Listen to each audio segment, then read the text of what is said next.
วันนี้เราจะมารีวิวงัวเนาะงัวของเรามี4 ตัวจะเข้าไปเมืองกันงัวของเรามีชื่อพร้อมเนาะอันนี้ชื่อวี่อันนี้ชื่อเบิร์นเนาะตัวต่อไปดิ ตัวต่อไปหันและชื่อตัวดำๆนี่เนาะดำหันแม่นชื่อบักดำเนาะอันนั้นชื่อบักขาวชื่อขาวตอนนี้ไข่มุกกับชิมาป้อนหัวอาหารงัวเนาะแม่น ป้อนนั่นอาหารเอาป้อนมันแม่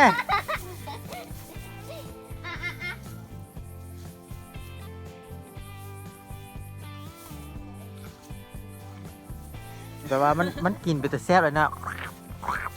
มันก็ว่าอุ้ยแซ่บหลายเหมือน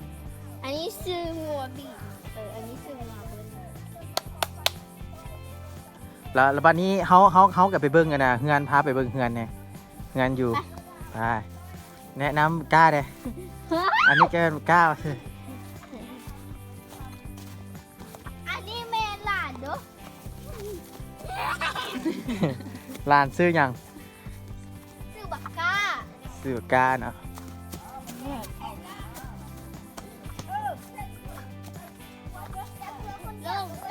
เดี๋ยวนารอละแล้วบางทางนี้อันนี้เป็นงัวถึกน้อย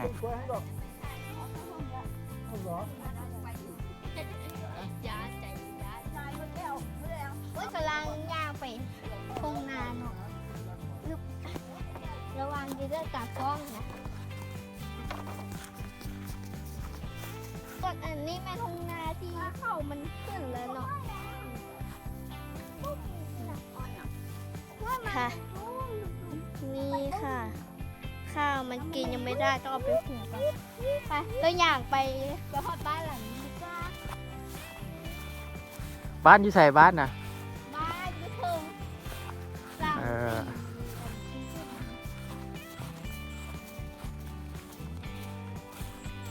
ข้าวจะยากนิดนึงทางมันชิ้นยักษ์หน่อยนึงเนาะมุกกะฮาน่ามาว่าได้ไหม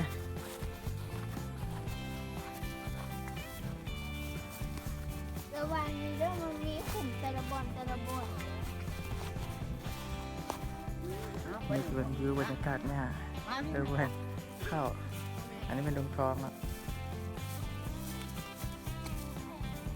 อันนี้ก็แมนคนผู้สาวงามกำลังย่างมาเนาะไม่ได้ไปที่เดิมอันนี้เป็นนาข้าวที่กระเจ้าปลูกแล้วนี่เด็กกระเจ้าเห็นนามันไปรอบๆเลยกระเจ้าเห็นนาโซชีได้ขึ้นเข้าถ่ายมากจะมีกดไลค์กดแชร์ให้ดูเด้อเราเมื่อบ้านจะถ่ายอีกครั้งหนึ่งนะคะบ๊ายบาย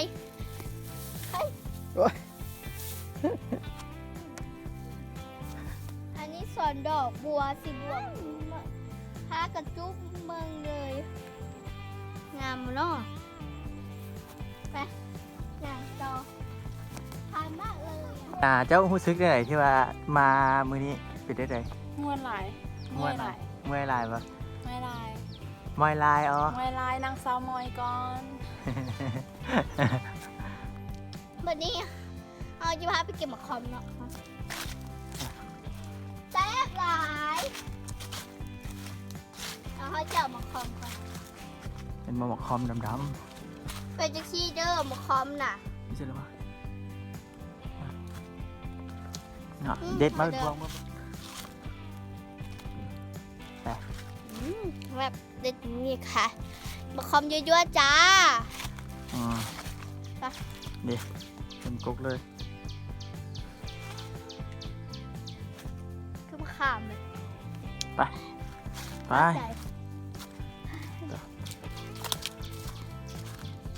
นี่เขากับมารินเนี่ยนะทาเพื่อหน้าเพื่อนเนาะเขาก็ไปเบิ้งน้ำกันเลยไปกัน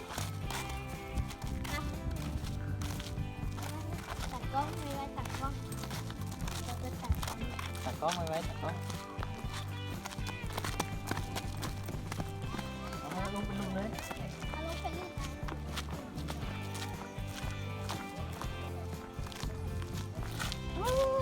ยังลงไปเล่นไประวังเลยเด้อใครอยากมานี่อยู่บ้านเกิดเด้อเมืองฟ้า ยี่ใส่ เมือง ยี่ใส่ บ้านเกิด บ้านเกิดเป็นว่าทางเข้า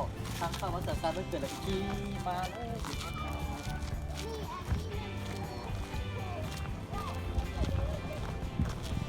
เขาก็จำเป็นต้องไปฮอดน้ำเพื่อนก็ได้มาฮอดนี่ก็ได้เดี๋ยวให้คนที่กัน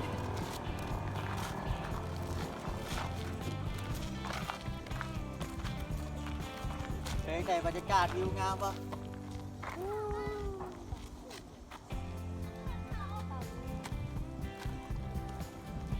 อ่า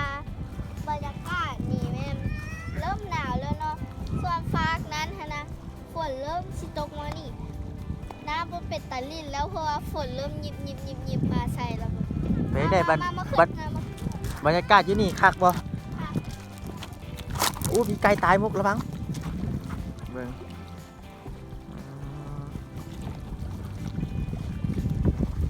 สวยแล้วก็มีเฮือนอ่ะ มาขึ้น ไปเลยวะ อีเทียนเมืองฮอนสุรานพากันอย่าลืมกดไลค์กดแชร์กด Subscribe ให้เนเดอร์บ๊ายบาย